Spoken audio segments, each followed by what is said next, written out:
Oi pessoal, a graça e a paz do nosso Senhor e Salvador Jesus Cristo seja com você, com a tua casa, com a tua família. Nós estamos chegando para mais uma escola bíblica online que tem sido bênção nas nossas vidas, não é verdade? Temos falado aí desde o começo do ano variados temas, né, numa linha de tempo do Antigo Testamento. E agora nós falamos aí nas últimas 3 aulas sobre a divisão do reino de Israel, né? E nós vamos entrar agora para falar na questão dos cativeiros, né? De Israel, de Judá. Mas para falar desses cativeiros, nós vamos antes falar de uma coisa, o motivo, o que motivou para o povo ter sido levado cativo, não é verdade? E nós sabemos que a desobediência, né? Que eles terem se afastado dos mandamentos do Senhor foi o que levou o povo a ser levado cativo. E hoje nós estamos aqui, ó, você tá vendo que estamos começando aqui, ó, uma aula num lugar diferente, né? Um lugar especial. Nós estamos aqui no Falso Cristo, que o mirante do Falso Cristo de Vinhedo. Filma ali, Lucas, ó. Filma ali, ó. Por que o Falso Cristo? Porque o nosso Jesus Cristo, ele não é essa imagem, né? Não é essa imagem, ele é vivo, né?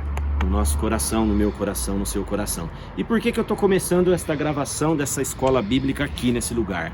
Vem cá, Lucas. Por quê? Vamos filmar aqui, ó. Filma a cidade de Vinhedo, né? Dá um zoom.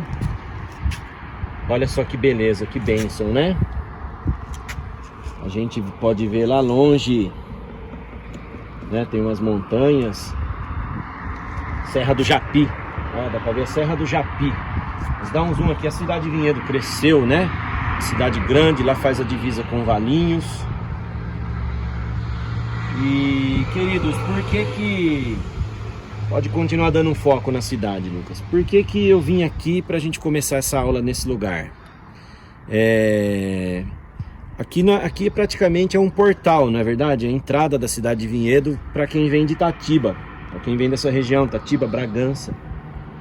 E você olhando para a cidade, você imagina, né, quando Jerusalém ela foi invadida por 3 vezes, né, ela foi sitiada, ninguém saía da cidade. E agora você olha aqui para a cidade de Vinhedo, você imagina uma cidade como essa, né? Você imagina Jerusalém sendo invadida por um exército de inimigos e sendo destruída, devastada, né? Até crianças, adultos, o templo, muitos sendo levados cativos, né? Uma grande parte sendo levado cativa, mas aqueles que resistiram, né? Que resistiram à invasão, e na verdade Jeremias ele profetizou que não deveriam resistir a essa invasão. Mas o povo foi contra Jeremias e desobedeceu. Então, aqueles que resistiram, muitos foram mortos. O sangue de muitos israelitas foram derramados por causa disso. Então, você olha, eu trouxe aqui para fazer uma analogia com você. Pode voltar um pouquinho aqui em mim agora. Para fazer uma analogia com você. Para você imaginar, olhar para a cidade. Imaginar uma cidade sendo invadida, sendo destruída e o seu povo sendo levado cativo para outro lugar. Né, para a gente conseguir entender um pouquinho, meditar um pouquinho. Então é a partir disso, a partir desse assunto, desse momento que nós vamos começar a falar hoje com você. Tá? Nós vamos começar primeiramente falando os motivos que levaram ao cativeiro, que levaram às invasões. E depois, futuramente, nós vamos falar em si da invasão e das levas, das 3 levas de cativos, do período de cativeiro na Babilônia. Né? Depois vamos continuar mais para frente falando da restauração, tá bom? Espero que você aproveite essa aula, será uma aula didática, nós vamos apresentar agora um material para você, que você possa continuar com a gente, tá bom? Continue comigo aí, Deus te abençoe. Nós queremos fazer uma oração para a gente começar, tá bom? Senhor, nós te louvamos, agradecemos por estar aqui nesse momento, por estar nesse lugar. Eu apresento, Senhor, a cidade de Vinhedo nas tuas mãos. Pai, que o Senhor possa abençoar a nossa cidade, o Senhor possa guardar a nossa cidade, Pai. Guardar o prefeito, guardar aqueles que estão à frente, Senhor, da cidade. As autoridades, Senhor, nos guarda, nos livra nesse momento, Senhor, momento difícil, momento de crise que o mundo vem passando, Pai. Que nós possamos ter a nossa cidade voltada para o Senhor, Pai. Eu apresento agora, Senhor, as minhas mãos. Eu aponto as minhas mãos para a cidade de Vinhedo e abençoo, Senhor. Eu te peço, livra, Senhor, a cidade de Vinhedo. Livra o nosso povo, livra o nosso país, Senhor, de todo mal, Pai. Que as pessoas que vão acompanhar as nossas aulas agora, que vão continuar assistindo às nossas aulas, possam ser edificadas pela Tua palavra, Senhor. Nós te agradecemos em nome de Jesus. Aproveite e acompanhe a aula. Deus te abençoe. Muito bem, então, pessoal, vamos começar a falar um pouco aqui acerca desse assunto, né? Como eu gosto de dizer, vamos falando aí de coisas eternas, né? Palavra de Deus. Como a gente vem falando acerca aí da divisão do reino, agora a gente vai falar um pouco até entrar na questão do cativeiro, do reino principalmente nós vamos hoje enfatizar um pouco aqui mais o reino do sul, Judá, né? Que é o povo que continuou pelo menos servindo a Deus, né? Já que o reino do norte ele se transformou numa idolatria muito grande, né? Se perderam demais. Então a gente vai enfatizar um pouco mais o reino do sul. E para falar do reino do sul, para falar vamos falar do pré-cativeiro aqui, antes do povo ser levado, né? No que os profetas disseram, né? Também eles tentando levar o povo a um arrependimento para que não fossem levados. E acho que dois profetas que se destacam bastante profetizando no reino do sul é o profeta Isaías e Jeremias, né? Isaías um pouco antes e 120 anos após Jeremias. Isaías, ele profetizou em Judá, profetizou arrependimento ao povo, né? Diz a palavra de Deus ali no livro de Isaías capítulo 1, que ele serviu durante os reinados de Uzias, Jotão, Acás e Ezequias. Mas existem referências que ele serviu também durante o reinado de Manassés, tá? Aqui nesse gráficozinho aqui, ó, se você consegue ver legal aí, temos aqui, né, Uzias, Jotão, aí depois aqui, nesse período aqui do rei Acás, é quando há uma guerra entre Israel e Judá, isso 734 a 732 a.C., em 722 a.C., Israel é derrotado por Judá, no reinado do rei Acás. Depois vem seu filho Ezequias, né? E aqui também tem uma passagem importante, né? Que é no ano 701 a.C., que é quando o Senhor ele livra Judá dos assírios, né? Do rei Senaqueribe, né? Da espada do rei e dessa iminente invasão que viria sobre Judá. Deus os livra e eles ainda têm mais uma oportunidade ainda, né? De se arrependerem, se voltarem para Deus, e eles têm mais aí um avivamento, né? E vivem aí mais cerca de 100, 120 anos até realmente aí vir a invasão da Babilônia aí pelas mãos do rei Nabucodonosor. Tá? Então aqui para a gente entender, ficar claro, Isaías ele viveu aí durante o reinado desses 5 reis aqui, né? Rei Uzias, que reinou aí por mais de meio século, e foi uma época de prosperidade e calma, que nem aqui a gente viu aqui, ó, não tem nenhum acontecimento aqui, tá? Na época do rei Uzias. Mas o povo, mesmo assim, não deixava de pecar, né? Não deixava sua idolatria de lado, não deixava aí as coisas que desagradavam a Deus, tá bom? Então, e a Bíblia diz que o rei Uzias, ele serviu ao Senhor com todo o seu coração.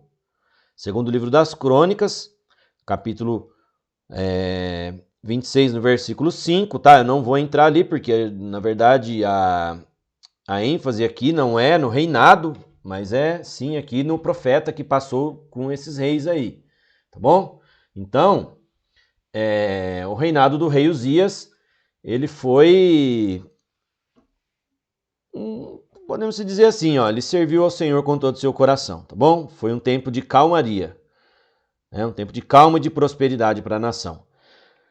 O povo ali, durante o reinado deles, perdeu, né, por causa da autoconfiança e se negligenciaram, né, diante de Deus. E eles viviam muito das aparências, tá? Esse povo, durante o reinado aí, eles viviam muito da aparência. Era uma região, era uma nação considerada muito religiosa, tá bom? Mas aí, como nós sabemos que Deus ele vê a atitude do coração, ele viu que a fé não era um mero formalismo, era apenas um mero formalismo, né? Eles eram formais, mas eles eram religiosos, tá bom? Se perderam, então, tá? E também uma coisa que não deixava aqui, ó, o sacerdócio, naquela época, ele era corrupto, inapto. Né? Ele deixava o povo sem conhecimento correto de Deus, não pregava a verdade, entendeu? Não levava a verdade de Deus ao povo, mas eles tinham outros interesses, tá bom? Interesses escusos, interesses financeiros e muitos outros tipos de interesses, tá bom? Que desagradavam a Deus. Depois aí do período do rei Uzias, veio Jotão, no capítulo 6 de Isaías, fala da morte do rei Uzias, fala do chamado de Isaías ali, né? Vamos ver aqui? Vamos entrar aqui na palavra de Deus aqui para a gente ver.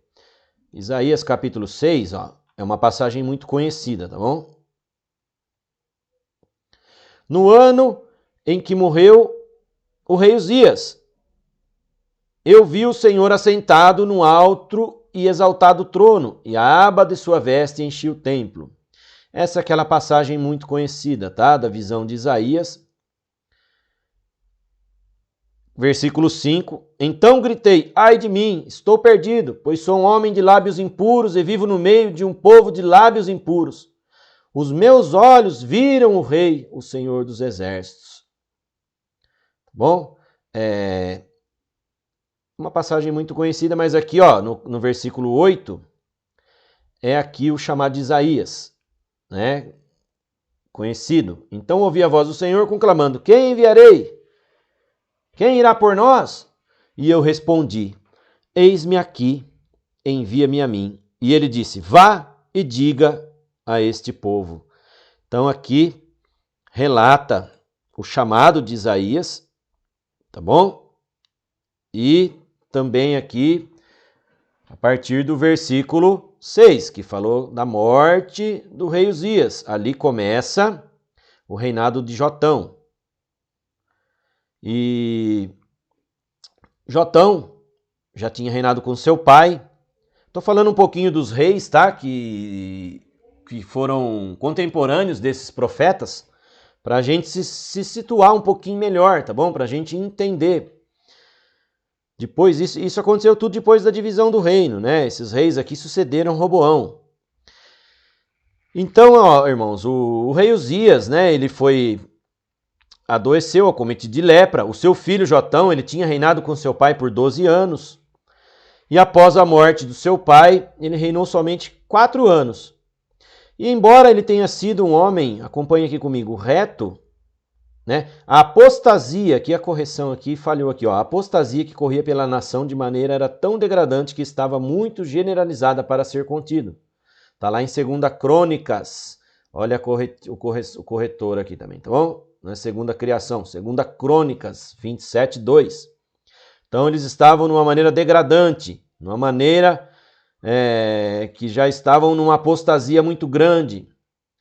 E Deus sabia que o coração do povo se endureceria da sua palavra, né? E Deus preparou Isaías, né, para o fato de que a mensagem dele teria pouca aceitação. Quando Deus chama Isaías, ele fala para Isaías que a sua mensagem não teria muita aceitação.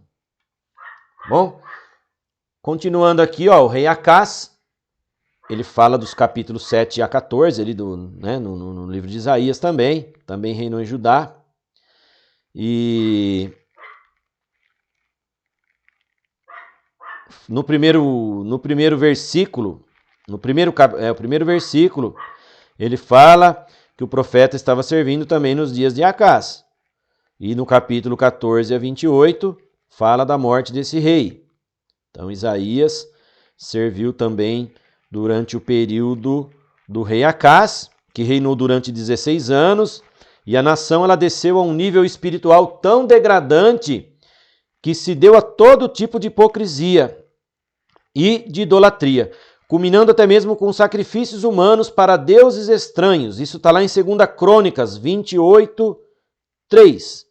Tá? Depois você abre aí na tua Bíblia aí. Aqui a gente não tem tanto tempo, né? Senão vai ficar muito extensa a gravação da aula. Então, 2 Crônicas fala ali desses sacrifícios humanos para deuses estranhos. Nós estamos falando de Judá, irmãos. Nós estamos falando de Jerusalém, povo de Deus.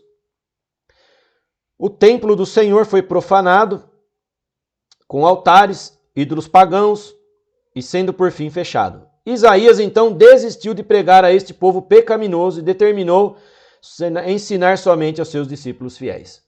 Deus reagiu ao estado degradante de Judá, permitindo a Israel, o reino do norte e a Síria invadirem a terra, tá? Até que esta invasão tenha custado 120 mil vidas, né? E Judá recusou-se voltar, preferindo procurar a ajuda da Síria como aliado. As alianças que teve, né, no povo de Deus, né, irmãos? Aí depois vem o rei Ezequias. O rei Ezequias está relatado aí no livro de Isaías, a partir do capítulo 15 até o capítulo 39. Ele ficou conhecido pela oração, né, de Ezequias, quando ele recebe de Isaías lá a notícia de que morreria, que não sairia da cama, mas ele se arrepende ali, não nem se arrepende na verdade, ele se volta para Deus e lembra, faz aquela oração bonita, né, dizendo: Senhor, se servir de te lembrares que andei na tua presença e te servi com o coração reto, né? Olha para o teu servo, servi de te lembrares, né? E ali o Senhor, ele dá mais 15 anos de vida ao rei Ezequias, né? Então, ele é conhecido muito nessa passagem. Mas tem outra passagem conhecida do rei Ezequias. Ele foi um dos grandes reis que passou por Judá, né?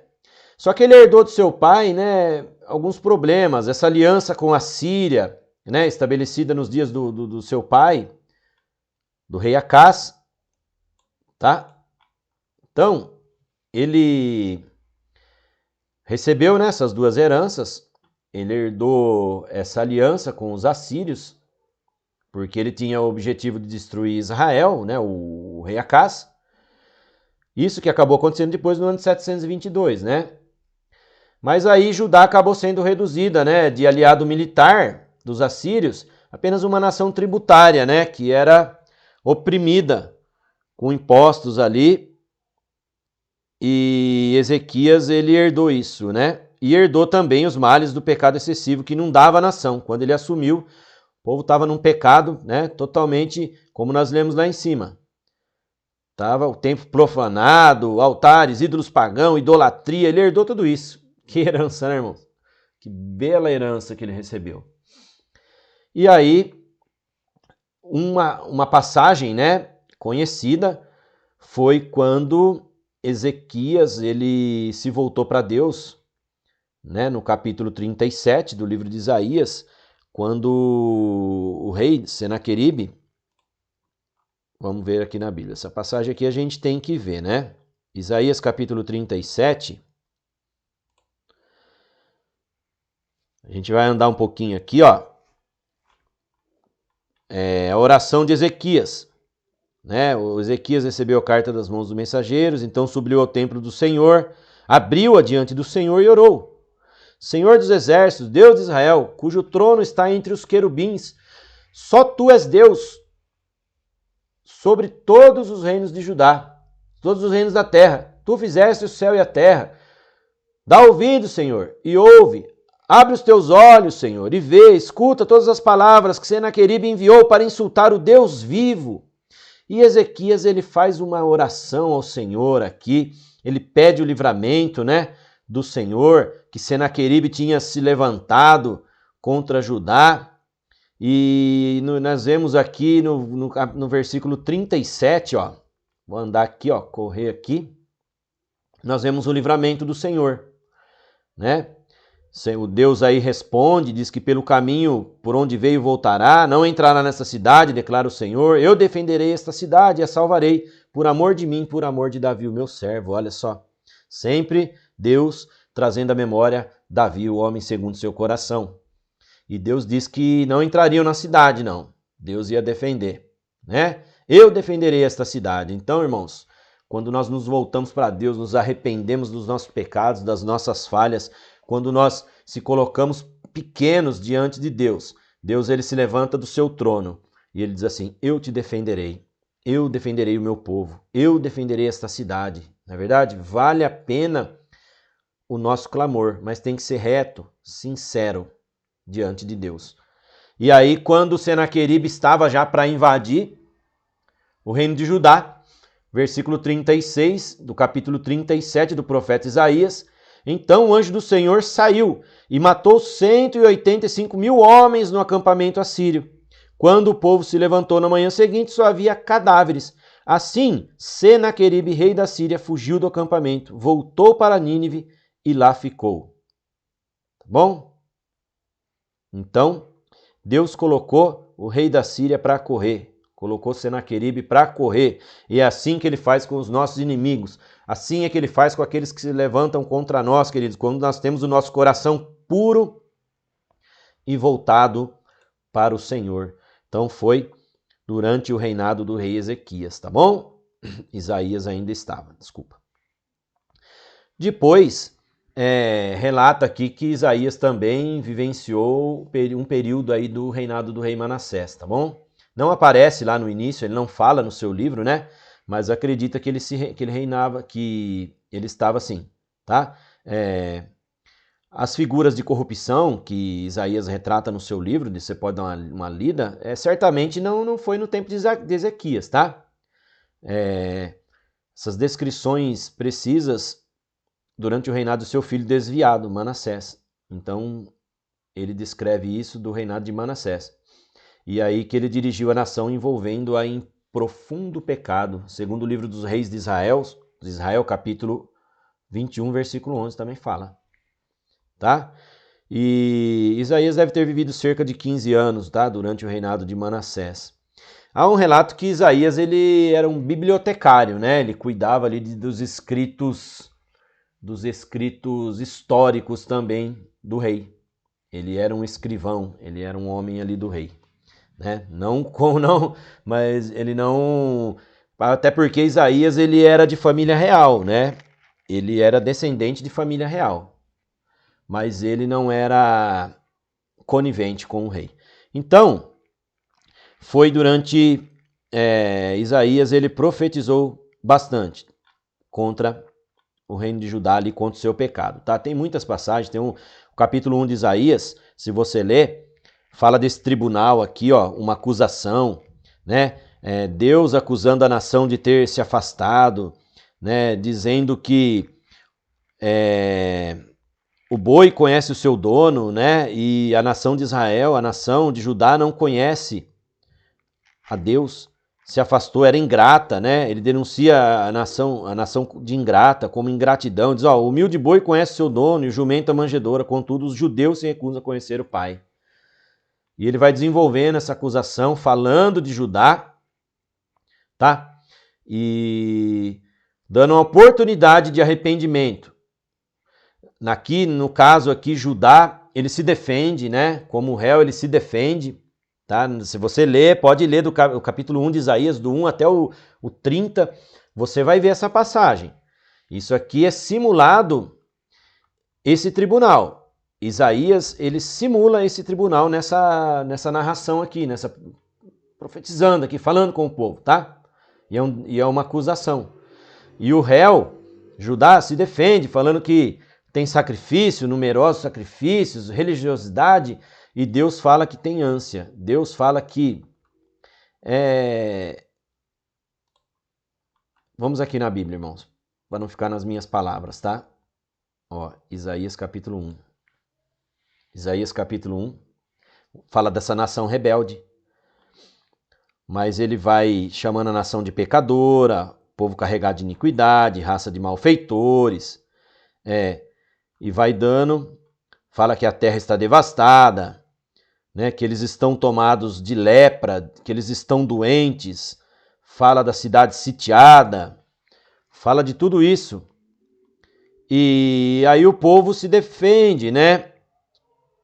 Como se fosse Deus sabendo que eles se defenderiam, que eles falam, olha, mas nós temos culto solene, nós nos reunimos, nós oferecemos sacrifícios, e Deus ele continua falando assim, mas para que oferece tanto sacrifício?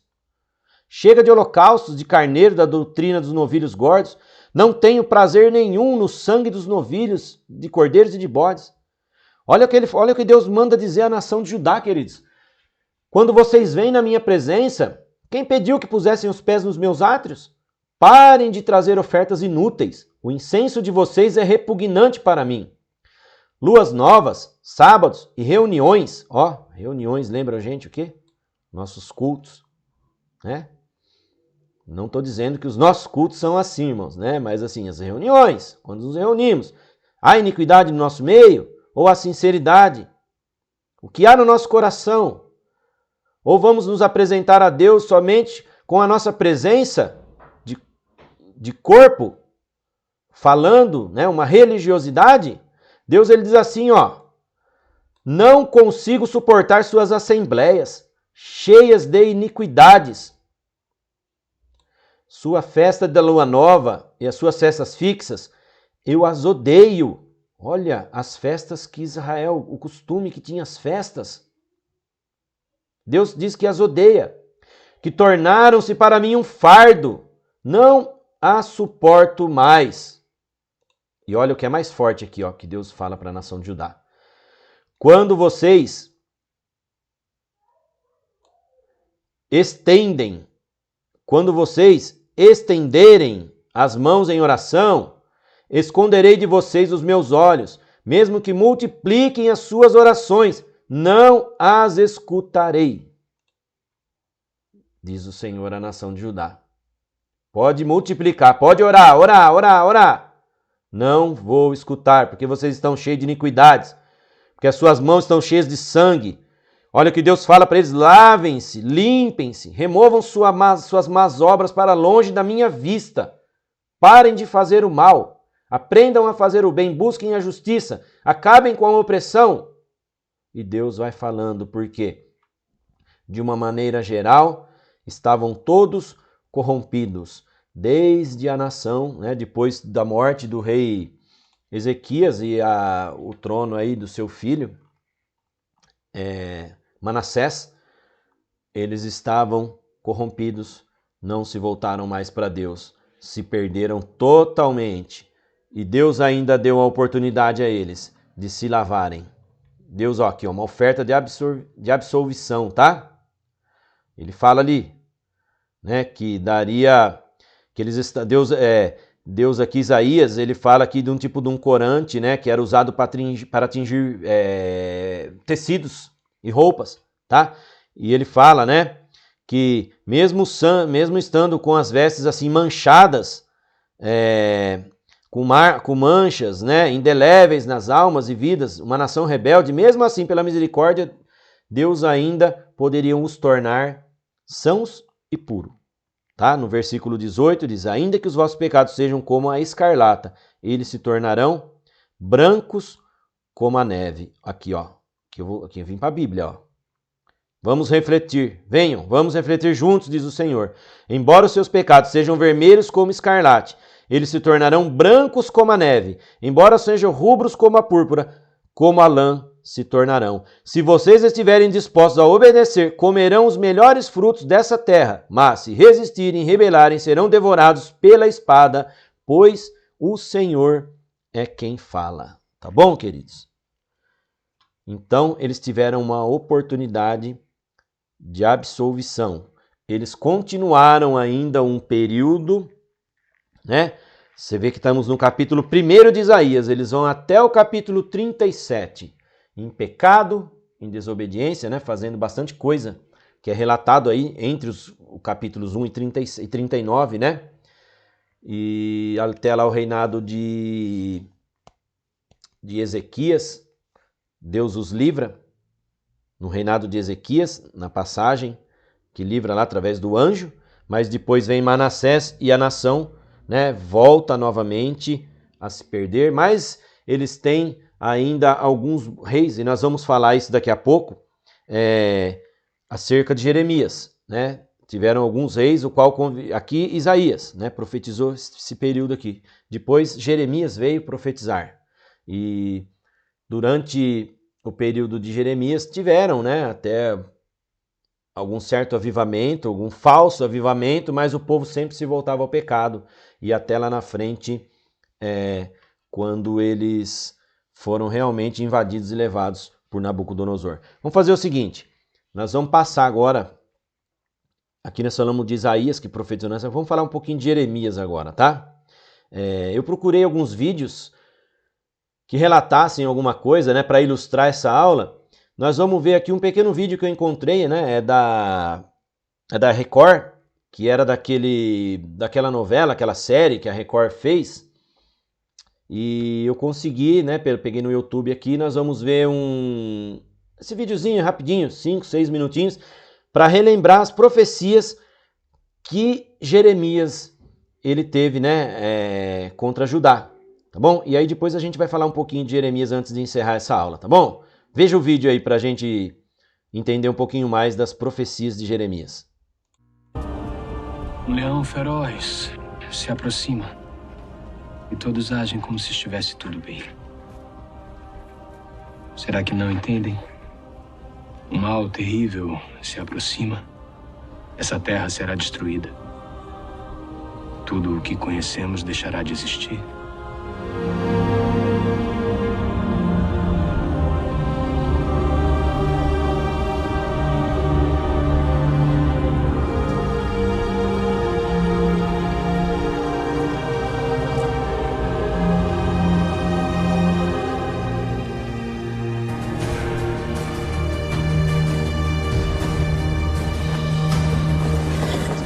A invasão, né? Eis que Nabucodonosor, rei de Babilônia, chegará a esta terra e dominará todas as nações ao redor. Com a força de sua espada, ele fará desaparecer a alegria, o som das pedras nos moinhos, a luz do candeeiro. E toda esta terra se transformará em deserto. E estas nações servirão ao rei de Babilônia por 70 anos. Sério que eles estavam mentindo.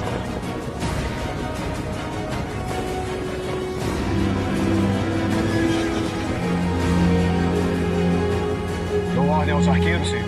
Não, espera. Vamos nos divertir um pouco.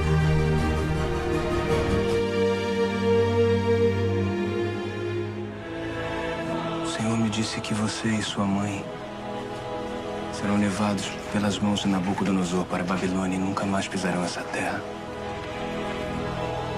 Você e sua mãe morrerão em terra estranha, príncipe. Não. Nabucodonosor já conseguiu o que queria. Não voltará.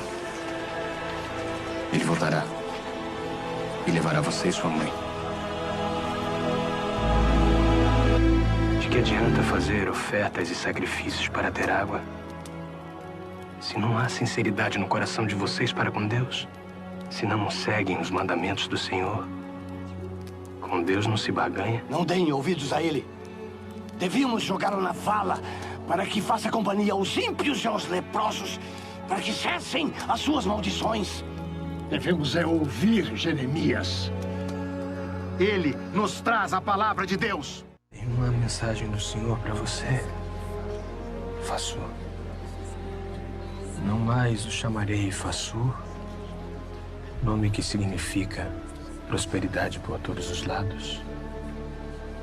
Será conhecido agora por Magor-Missabib, terror por todos os lados. Entregarei nas mãos do inimigo toda a riqueza desta terra. E para o exílio da Babilônia irá você, Magor-Missabib. Irão seus amigos e todos aqueles que profetizam mentiras. No exílio morrerão e serão sepultados.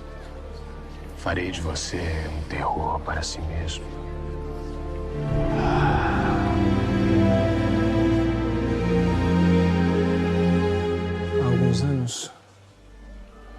Senhor me mostrou 2 cestos de figo diante do templo.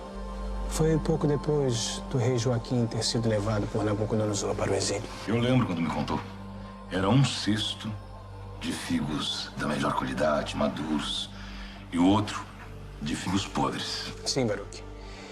E o Senhor me disse: os exilados que envio para a terra dos babilônicos são como os figos bons e serão bem tratados.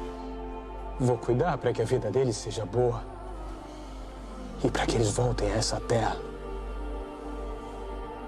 E eles serão o meu povo e eu serei o seu Deus, porque voltarão para mim de todo o coração. Mas como os figos podres, que de tão estragados não podem ser comidos, assim é o rei Zedequias de Judá, os sobreviventes que ficarem nesta terra, e os que vivem no Egito, morrerão na guerra, morrerão como moscas, de fome, de peste, seja lá como for, até que estejam extintos. Nada é estático, Baruque. Nem mesmo as lembranças douradas, nem as conquistas do povo hebreu. Mas o que fazer, Jeremias? Quando não resta mais nada. Morrer?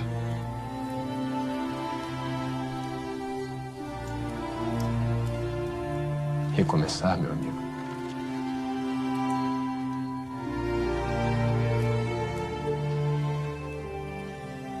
Dias atrás eu mal podia andar.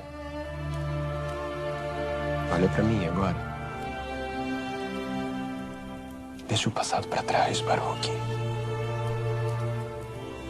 Vamos escrever o nosso futuro.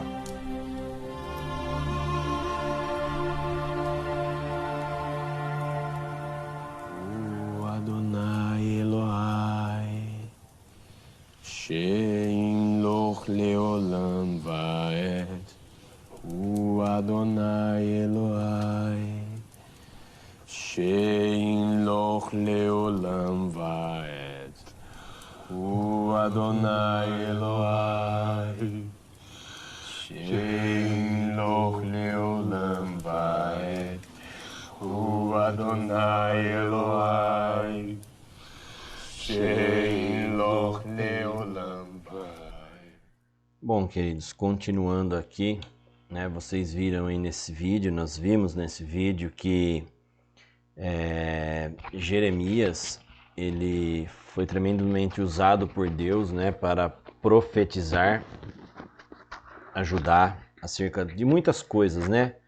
Profetizou contra os sacerdotes, profetizou contra o povo, contra a idolatria, contra muitas coisas. E o povo assim ainda nesse tempo não se voltou para Deus, né? E nós sabemos aonde que chegou isso. Nós vamos, né, nas próximas aulas falar em si do cativeiro.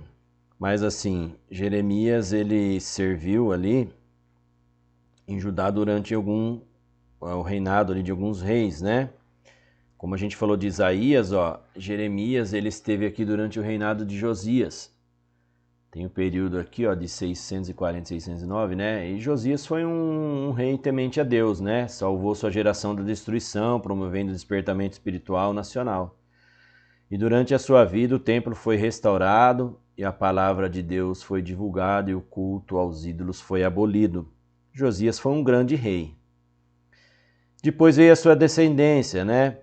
Jeoacás, né? Ele assumiu depois do seu pai, e ele reinou por somente 3 meses, né? Porque o Egito ele se apossou da terra de Judá, aprisionou o rei, colocou seu irmão no trono. Depois, Joaquim, filho de Josias, né? É o Eliaquim aqui, ó. Seu nome originalmente era Eliaquim. Mas o faraó Neco, para mostrar seu poder, né, mudou o seu nome para Jeoaquim. 3 anos mais tarde, o Egito perdeu uma guerra contra a Babilônia e Judá tornou-se estado vassalo do rei Nabucodonosor. Então, para assegurar que Judá pagaria seus tributos fielmente, Nabucodonosor levou seus príncipes, né, a primeira leva lá, os príncipes, os nobres de Judá como refém. E nesse primeiro grupo levado à Babilônia que está Daniel, né, e os 3 companheiros que foram lançados na fornalha depois. Depois o rei Jeoaquim, do rei Jeoaquim veio o rei Joaquim, né, que era filho de Jeoaquim, e apesar das ações autoritárias que demonstravam o rigor de Nabucodonosor, Jeoaquim ousou se rebelar contra ele. Como resultado, Jerusalém foi sitiada pelo exército babilônico por mais de 1 ano. Durante esse período, Jeoaquim morreu, ficando seu filho Joaquim, também chamado Jeconias, o qual reinou em seu lugar. Dentro de 3 meses, esse novo rei se rendeu, sendo então levado como refém à Babilônia com sua mãe e um grupo de soldados, artesãos, cidadãos da alta classe. Essa foi a segunda deportação. Tá? Nós não vamos falar das deportações, né, hoje. E depois o rei Zedequias, né? Esse era influenciado por conselheiros ímpios, né? Não deu atenção aos conselhos de Jeremias, se alinhou com o Egito, né? Numa tentativa de revolta contra a Babilônia. E aí depois do sítio de 2 anos foi a destruição total de Jerusalém pela Babilônia, tá? Então aqui os reis aqui que Jeremias conviveu antes aqui, durante a invasão aí, depois ao tempo aí da Babilônia invadindo Jerusalém. O chamado de Jeremias, né,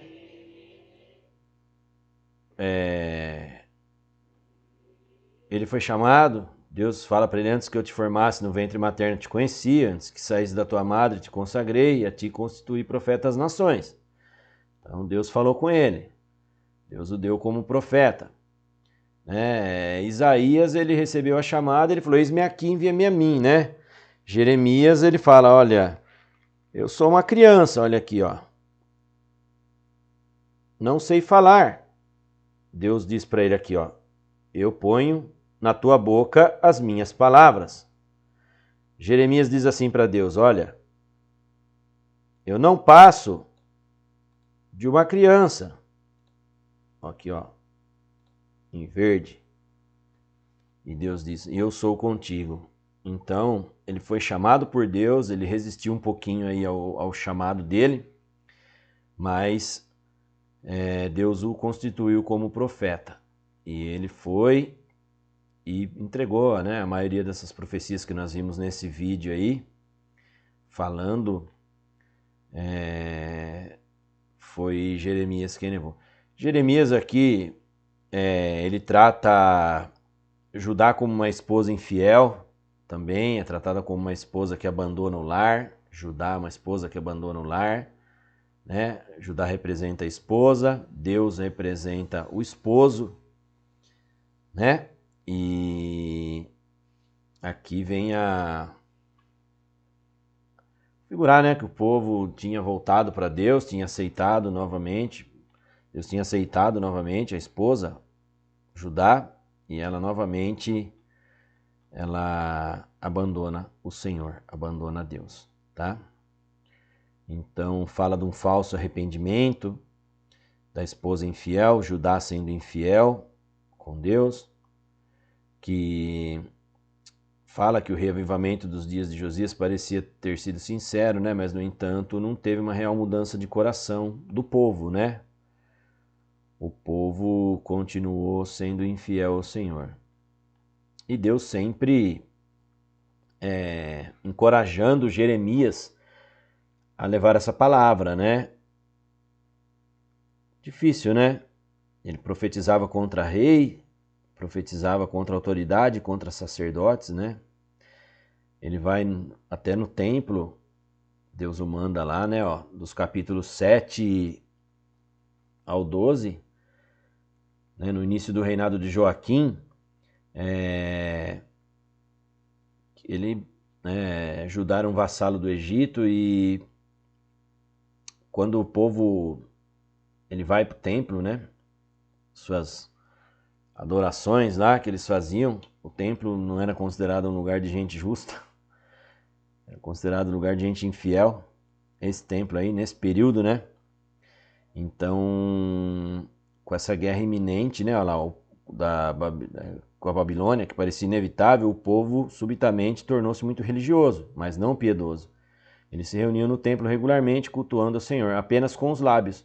Mas Jeremias mostrou que seus atos não eram sinceros. Tá?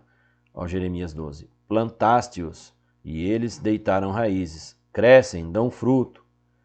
Tente nos lábios, mas longe de coração. Né?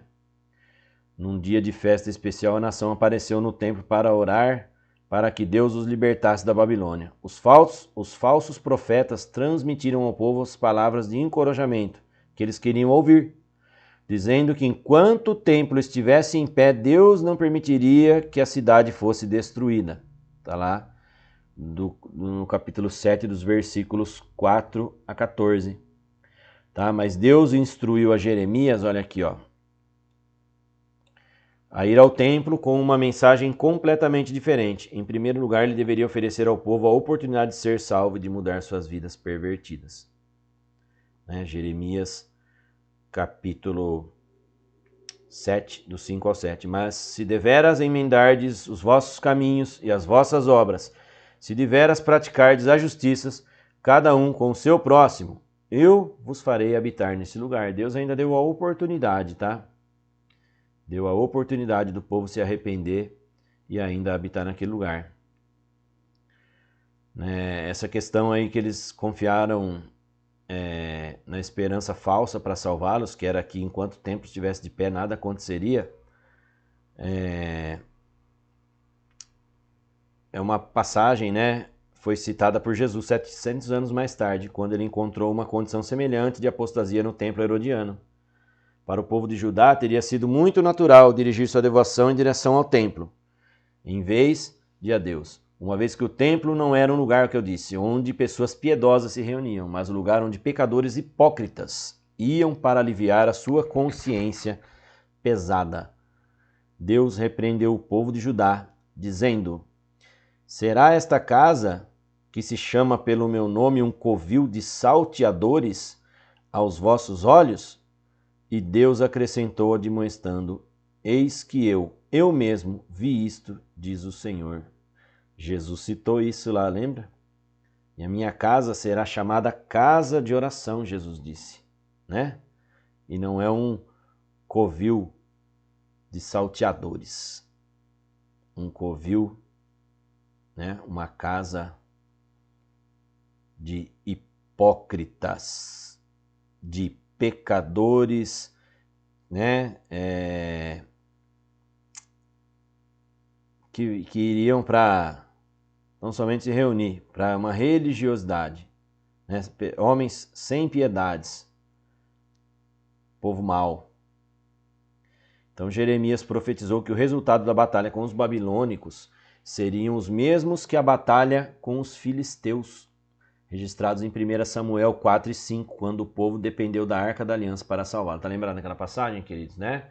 Eles perdem uma primeira batalha, né, contra os filisteus, aí aquela passagem está Ofni, Finéias, os filhos do sacerdote Eli, eles vão, pegam a arca, levam, e aí a derrota é muito maior, morre mais gente, a arca é tomada, os filhos do sacerdote são mortos, chega a notícia, o sacerdote, ele cai da sua cadeira, quebra o pescoço e diz que ele já era avançado de idade. Sua nora, que estava grávida para ter a luz, nasce a criança e é colocado o nome de Icabô ou Icabode. Foi-se a glória de Israel.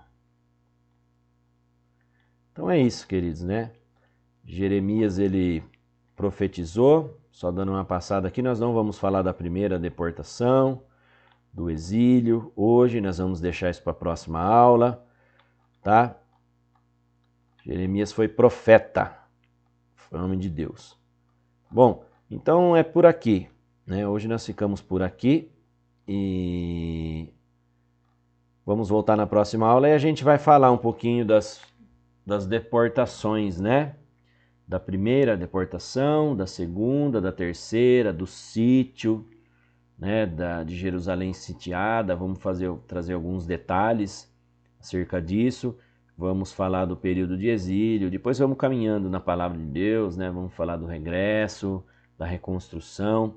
Mas o mais importante dessa aula de hoje, né, é que devemos entender, né, que tanto Isaías como Jeremias, eles repreendiam o povo acerca do seu afastamento de Deus, deles estarem apenas com os lábios voltados para Deus, tá? E não com o coração. E na verdade, eles tinham que estar com o coração voltado para Deus. E não estavam. Eles eram apenas religiosos, tá? E sempre voltavam a pecar no mesmo pecado, os mesmos erros, né? Sempre insistindo nos mesmos erros, não se voltando verdadeiramente, até que eles pagaram o preço. Não teve outra alternativa senão Deus tratar o seu povo, permitir passarem por todo esse sofrimento lá nos 70 anos de exílio na Babilônia. Tá bom? Hoje é por aqui então que a gente fica. Na próxima aula a gente continua falando mais aí acerca do exílio, né? Do exílio e das deportações, tá bom?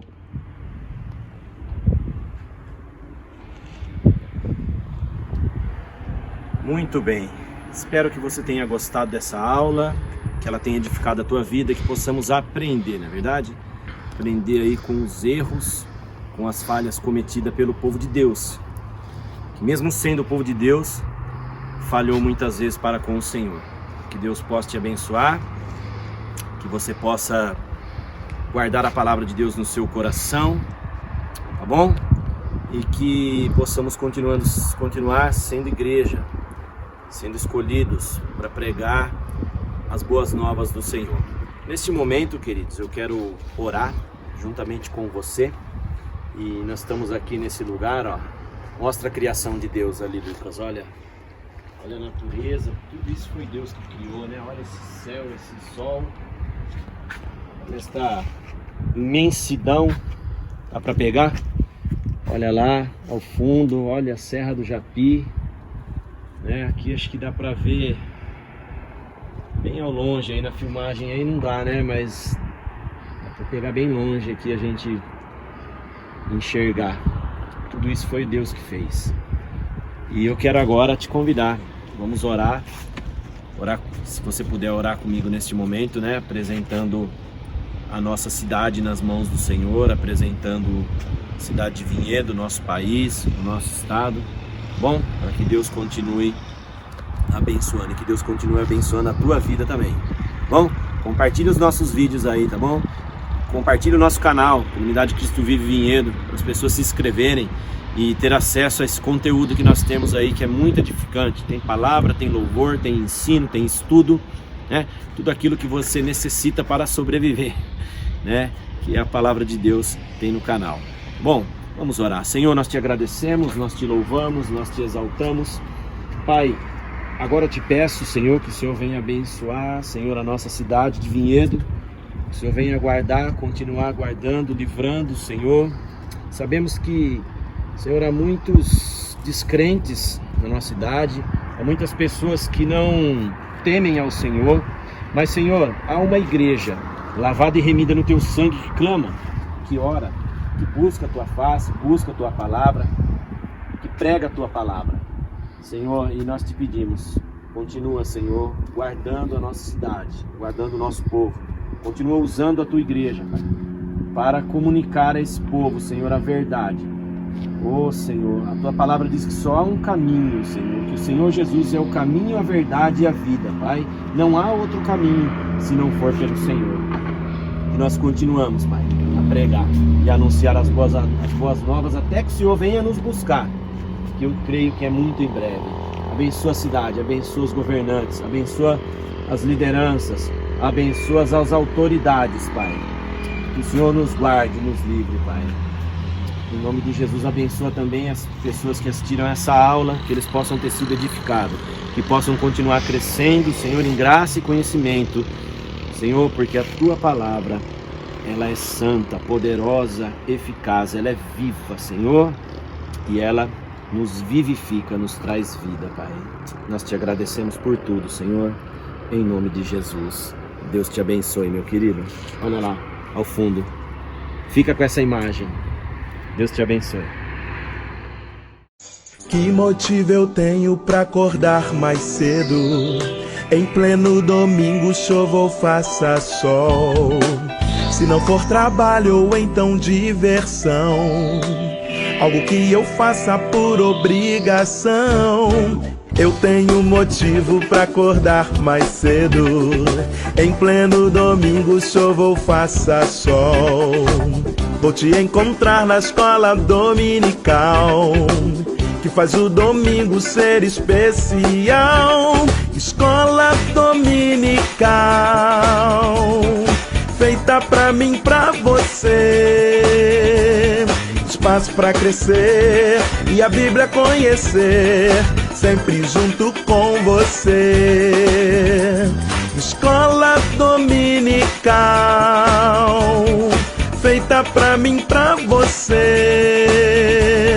Espaço pra crescer e a Bíblia conhecer, sempre junto com você.